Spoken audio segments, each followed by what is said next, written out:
मित्रांसोबत खेळतोय. तुला पण खेळायचंय? मला ट्रेन दिसते आणि तिकडे ड्रॅगन. मला कोंबडी दिसते. हो, एक मोठी कोंबडी. तुम्ही पाहिलं मित्रांनो, कधी कधी ढग कापसासारखे पांढरे दिसतात, पण कधी कधी काळेभोर होतात. त्यामुळे थंडावत असतो आणि पाऊस येतो. तुम्ही ढगांचा गडगडाट ऐकला? तिकडे चमकणारी वीज पाहिली? आपण हे सगळे बदलांना म्हणतो हवामान.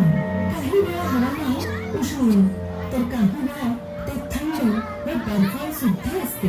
हवामानातील बदल हा वर्षभरातील वेगवेगळ्या वेळा आणि तुम्ही राहत असलेला प्रदेश यावर सुद्धा अवलंबून असतो. पुन्हा आपल्या मित्रांना विचारूया की त्यांना आकाशात काय दिसते. मला दिसते. मला एक पक्षी. मला काय तू दिसते ना? आकाशात अशा भरपूर गोष्टी आहेत ज्या आपण पाहू शकतो. आकाशात एक चमकदार वस्तू. सांगू शकाल ती काय आहे तू? बरोबर, तो आहे सूर्य. आपल्या प्रयोगशाळेतील सूर्याला तुम्ही पाहू शकता, पण बाहेर गेल्यावर आकाशातील सूर्याकडे उघड्या डोळ्यांनी पाहू नका. ते तुमच्या डोळ्यांना हानिकारक ठरू शकते. सूर्य रोज सकाळी पूर्वेला उगवतो आणि रोज सायंकाळी पश्चिमेस मावळतो.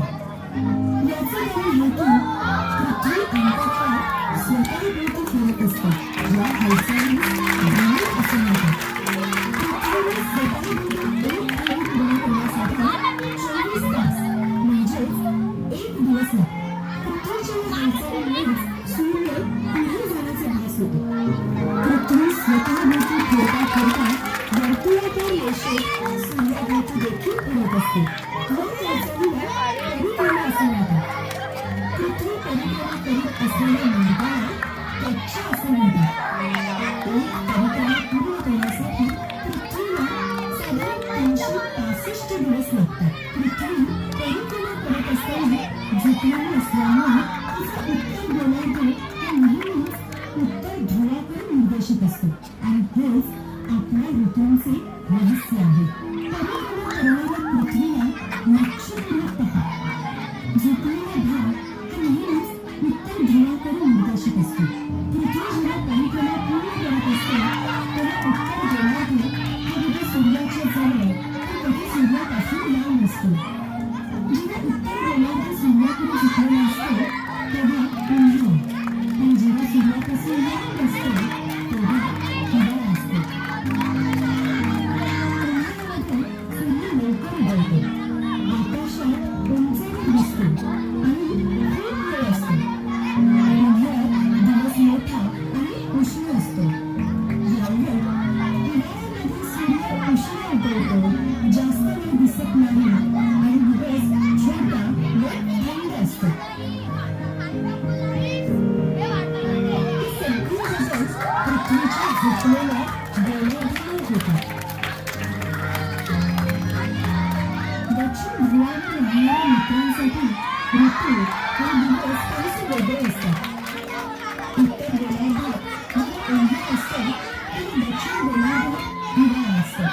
त्याचप्रमाणे उत्तर गोलार्धात जेव्हा हिवाळा असतो तेव्हा दक्षिण गोलार्धात उन्हाळा असतो.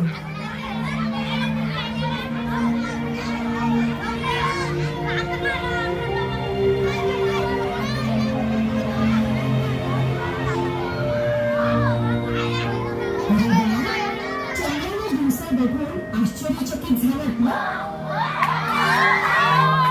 चंद्र पृथ्वीभोवती फिरतो, ज्याला आपण परिक्रमा असं म्हणतो.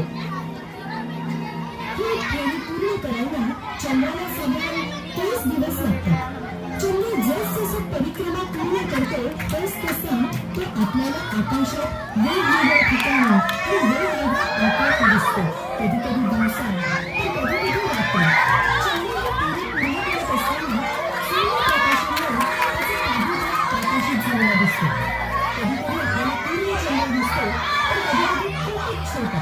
आणि यामुळेच चंद्राचा आकार प्रत्येक दिवशी बदललेला दिसतो. या प्रक्रियेत प्रत्येक दिवसाच्या आकाराला एक नाव दिलं गेलं आहे. दिसेल. या अवस्थेत चंद्र त्याच्या आकाराच्या 1/4 दिसतो. यांचा आवाजच रेकॉर्ड जास्त होऊ राहिला